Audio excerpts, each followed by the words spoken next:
سألقي قصيدة بعنوان صباح الخير يا أمي. صباح الخير يا أمي، صباح الخير يا حبي ويا عشقي ويا عمري. صباح الخير يا مصر العايشة جوايا ما بين أنفاسي وفي دمي.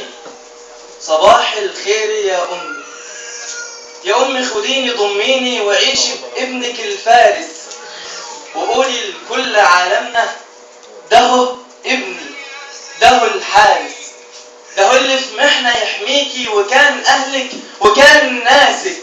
يا أمي ارفعي راسك ودوسي كل من داسك وشوفي ولادك الخاينين، خدوا ذهبك خدوا ماسك، وأنا ابنك أنا حبك أنا صوتك وأنفاسك، وأنا ابنك أنا حبك أنا صوتك وأنفاسك. بقول هانت ده أمي وعمرك في يوم ما ترميني، بقول هانت هتيجي تاخدني وتحميني. يا أمي يا أمي تعالي ضميني في حضنك وسط أنفاسك.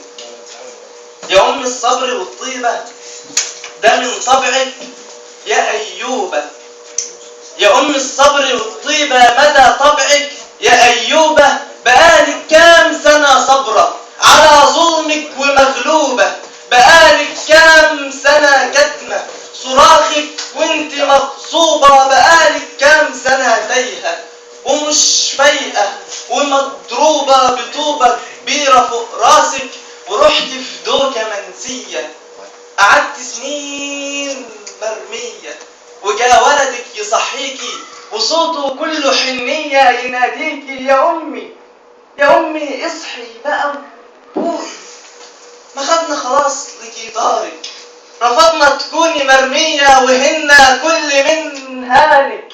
ده رب العزة يا أمي، ده رب العزة يا أمي في القرآن رفع شانك، رسولنا الهادي برضو كمان بجندك وصى وسكانك. يا أمي يا أمي اصحي بقى وفوقي، ففتحتي كده عينيكي لقيتينا حواليكي نناديكي. صباح الخير يا أمي، صباح الخير يا أمي.